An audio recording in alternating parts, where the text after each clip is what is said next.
আপনাদের ভাই, আপনাদের সন্তান আমি আছি আপনাদের সঙ্গে।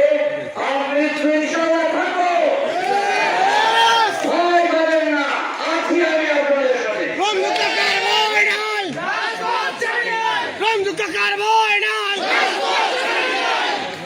অনেক কথা আছে, প্রত্যেকটি কথা আজকে বলতে হবে, আপনাদেরকে মনোযোগ দিয়ে শুনতে হবে। কোন নেতার মনই ভালো থাকে না যদি নেতার কর্মী নির্যাতিত হয়। কোন নেতার মনই ভালো থাকে না যদি তার কর্মীর বাসায় রাতের অন্ধকারে সাউন্ড বক্স নিয়ে গিয়ে উচ্চ স্বরে গান বাজানো হয়, দরজায় পটকা ফোটানো হয়, এই কর্মীর হাত কাটা হয়, ওই কর্মীর পা কাটার ঘোষণা দেওয়া হয়। আমরা 5 তারিখ পরবর্তী সময়ে এই ধরনের রাজনৈতিক দুর্বৃত্তায়ন আশা করি নাই। রাজনীতি হবে রাজনীতির মতো, সৌহার্দ্য থাকতে হবে। বিএনপির এক দল অন্য দলকে যেন প্রতিহিংসার কেন্দ্রবিন্দু বানাবে। আমি যখনই শুনেছি দল একটি সিদ্ধান্ত দিয়েছে, যদিও উল্লেখ করা হয়েছে এখানে এই সিদ্ধান্তটি অস্থায়ী, সম্ভাব্য একক প্রার্থী।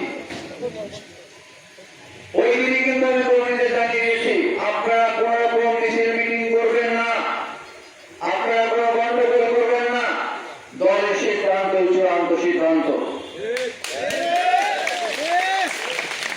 তারপরেও আমার দলের কর্মীদেরকে যেভাবে নাজেহাল করা হয়েছে, যেভাবে হয়রানি করা হয়েছে, এখনো হচ্ছে, এর প্রতিক্রম না করা পর্যন্ত আমার কাছ থেকে সহযোগিতা কেউ পাবে না ইনশাআল্লাহ। দলের সিদ্ধান্ত মানি একবার না 100 বার বলবো, একবার না 100 বার বলবো। আপনার জন্য প্রত্যেকটি ঘরে হয়ে যাবে, কিন্তু আমার কর্মীকে কষ্ট দেওয়া যাবে না।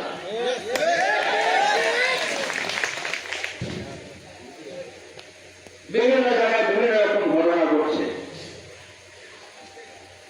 আপনাদের দুই গ্রুপ একসঙ্গে মারামারি করলো, আপনাদের কর্মী আপনারা বললেন রঞ্জুর সঙ্গে মারামারি করলো, রঞ্জুর গ্রুপের সঙ্গে। আমার গ্রুপে কোন কাপের সাথে মারামারি করেছে, একটা ঘটনা ঘটেছে, ওইখানেও ইচ্ছা কি ভাবে আমার নাম এসেছে। আমার বাসার সামনে আপনারা আসলেন, মাছ রোল গাজর বাজিয়ে পায়রা সবকিছু নিয়ে, কি দরকার ছিল? আমার অভিভাবক নাজরীন সরকার সাহেব এখনো বেঁচে আছেন, আমরা সাহেব এখনো বেঁচে আছেন, আরো নেতা আছেন, আমার উপদেষ্টাদের মধ্যে বন্ধু ভাই আছেন, রবীন্দ্র কাকা আছেন, একাধিক লোক আছে।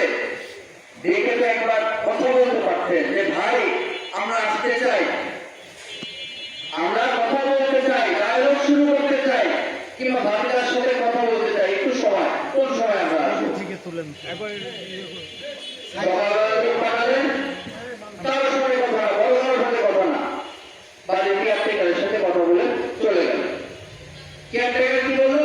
ভাই নাই, ভাই এলাকার ভাই। আধা ঘন্টা পর পাইপে রানি আপনার হাজির হলেন, ক্যামেরাম্যান হাজির হলেন। এখন রাজনীতি, এই রাজনীতি তো আমরা কখনোই মনে করবো না তো ন্যাচুরাল একটা রাজনীতি। আপনি আবার সেটাকে আপনি লাইভ সম্প্রচার করলেন নেটে। যদি কোনো লোকের নেট না থাকে, হোয়াটসঅ্যাপে ফোন দেন, যদি সেক্ষেত্রে তো দেখাই যাবে যে ফোন পাচ্ছে। ম্যাচিওর না, বয়স অনেক হয়েছে, বিম্যাচিওর। আমরা পরিষ্কার ভাবে বলতে চাই, আমার কর্মীর নিরাপত্তা আগে নিশ্চিত করুন। এরশাদ আলীকে রানীগঞ্জের এরশাদ আলীকে পা কাটার হুমকি দিয়েছেন, জার্জিসকে মারার হুমকি দিয়েছেন। আমাদের মানিকগঞ্জের সামনে বসে আছে ওনার বাড়িতে ওই দিন রাত্রে তুফান চালানো হয়েছে। আপনি আমাকে ভালোবাসে ইউনিয়ন পরিষদের তার চাকরি থেকে বের করে দিয়েছেন। আর কত, আরো প্রমাণ দিতে পারি আমি এখানে।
উত্থাপন, কিন্তু মানুষের ভালোবাসা আমার সাথে আল্লাহ দিয়ে দিয়েছেন।